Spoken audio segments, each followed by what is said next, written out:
Bonjour. Aujourd'hui, nous allons parler du Nouveau Testament, qui est la deuxième partie de la Bible chrétienne. Il est écrit entièrement en grec, à l'origine. Il se compose essentiellement des 4 évangiles, des actes des apôtres et des épîtres, dont la plupart sont de saint Paul. Alors, de quand datent les évangiles ? Ils passent en général pour avoir été écrits par des témoins oculaires, ce qui serait une garantie d'objectivité. Mais c'est faux. En réalité, ils sont de date beaucoup plus tardive. Saint Paul, qui est mort vers 67 ou 68, ignorait totalement l'existence des évangiles. Lorsque Saint Paul emploie le mot évangile, c'est toujours dans son sens étymologique de bonne nouvelle. Je leur exposais l'évangile que je prêche parmi les païens. Au 1er siècle, le mot évangile n'a jamais d'autre sens que celui d'un programme de morale, jamais d'un texte. Le premier témoignage sur les évangiles nous vient de Papias, qui était évêque vers l'an 150. Et encore, il ne fait allusion qu'à 2 évangiles, Matthieu et Marc, qu'il considère comme des résumés très brefs. Aucun auteur conformiste n'a jamais pu fournir une preuve de l'existence des évangiles avant l'an 150. Par exemple, il est visible que les auteurs des évangiles ne connaissent ni la Palestine, ni l'hébreu, ni l'araméen. Une anecdote est révélatrice. Un jour, Jésus chasse les démons qui possèdent un homme et les envoie dans un grand troupeau de porcs qui paissaient par là. Mais un troupeau de porcs en plein pays juif est une impossibilité. De plus, Matthieu place la scène à Gadara, alors que Marc et Luc la placent à Gerasa. Ils ont omis de se mettre d'accord. Et de plus, la scène se passe au moment où Jésus aborde le rivage en barque. Mais ni Gadara ni Gerasa ne sont au bord de la mer. Les auteurs de ce récit fantaisiste ignoraient absolument tout de la Palestine. Une autre incohérence. Sur la croix, Jésus s'écrit « Eli, Eli, lama sabachthani ». Le texte ajoute que ça signifie « Mon Dieu, pourquoi m'as-tu abandonné ?» Et d'après le texte, les personnes présentes disent « Tiens, il appelle Eli ». Mais une confusion entre le mot araméen « Élie », qui signifie « mon Dieu », et le nom du prophète « Élie » est possible en français, mais elle est absolument impossible en araméen. Toutes les personnes présentes sont de langue araméenne. Donc en fait, ils ont très bien compris ce que Jésus disait. À ma connaissance, très peu d'auteurs ont relevé cette incohérence. La naissance pose déjà une contradiction insoluble. Matthieu assure que Jésus est né au temps du roi Hérode. Or, les historiens connaissent très bien la mort d'Hérode. Il est mort en mars de l'an -4 avant l'ère chrétienne. Donc Jésus, né avant, serait né probablement en -5 ou peut-être -6. Or, d'après Luc, Jésus naît au moment du recensement de Quirinius. Ce recensement se passe en l'an 6 après l'ère chrétienne. Donc, il y a une contradiction absolument insoluble entre les 2 seuls évangiles qui parlent de la naissance, celui de Matthieu et celui de Luc.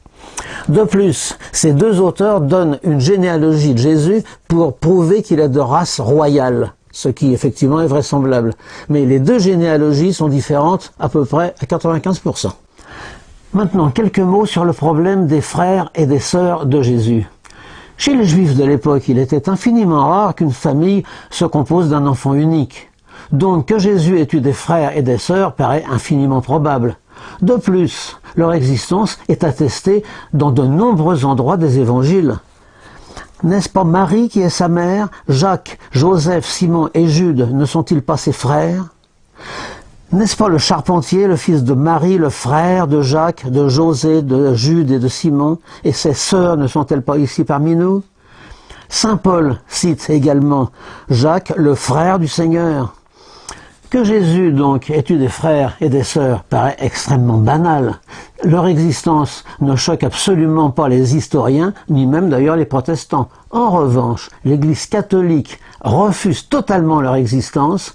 On peut remarquer qu'il y a dans les évangiles une femme qui, à elle toute seule, occupe plus de place que toutes les autres réunies, c'est Marie-Madeleine. Alors, faisons une parenthèse pour établir la vérité. Demandons à un catholique, au hasard, quel est le nom de la pécheresse, ce qui signifie la prostituée, qui verse un parfum sur la tête de Jésus. Il y a toutes les chances pour qu'il réponde sans hésiter, mais c'est Marie-Madeleine. Or, évangile en main, c'est absolument faux. Pour Matthieu et pour Marc, c'est une femme. C'est tout. Elle n'a pas de nom. Pour Luc, c'est une femme pécheresse. D'accord. Mais elle n'a toujours pas de nom. Et pour Jean, eh bien, c'est Marie de Béthanie qui est la sœur de Lazare et de Marthe, et par conséquent l'amie de Jésus. Ce n'est pas Marie-Madeleine. Dans aucun endroit des évangiles, on ne dit que la pécheresse, la prostituée, se nomme Marie-Madeleine. Alors pourquoi donc les professionnels de l'évangile pratiquent-ils ce lavage de cerveau depuis 2 millénaires? Deux tendances apparaissent très tôt dans le christianisme. D'une part, le culte contre nature de la virginité. Dans ce contexte de rejet du sexe, il était évidemment judicieux de faire de Jésus un célibataire. D'autre part, l'élimination des femmes des fonctions sacerdotales. Il fallait alors reléguer au second plan les femmes de l'entourage de Jésus et mettre l'accent sur les hommes, principalement sur Pierre. Et si on a tant calomnié Marie-Madeleine, c'est probablement parce qu'elle était l'épouse de Jésus. En faire une prostituée était le meilleur moyen de brouiller les pistes et avilir ainsi les femmes dans leur féminité même et les éloigner des fonctions sacerdotales. Chez les catholiques, le pouvoir suprême est détenu par le pape en fonction d'une phrase célèbre. Jésus dit à Pierre « Je te dis que tu es Pierre et que sur cette pierre je bâtirai mon église ». Cette déclaration est de toute première importance. Elle est la fondation par Jésus en personne d'une papauté et d'une église destinée à durer jusqu'à la fin du monde, avec un chef suprême à sa tête. Mais elle est ignorée de 3 évangélistes sur 4. Comment imaginer que Marc, dont on fait un disciple de Pierre, ait ignoré une phrase aussi fondamentale pour la mémoire de son maître? Cette phrase est également ignorée de saint Paul et des premiers pères de l'Église. C'est donc une imposture tardive et maladroite qui ne date probablement que du IVe siècle, à l'époque de la mise en place d'une église hiérarchisée et totalitaire avec une croyance unique imposée à tous.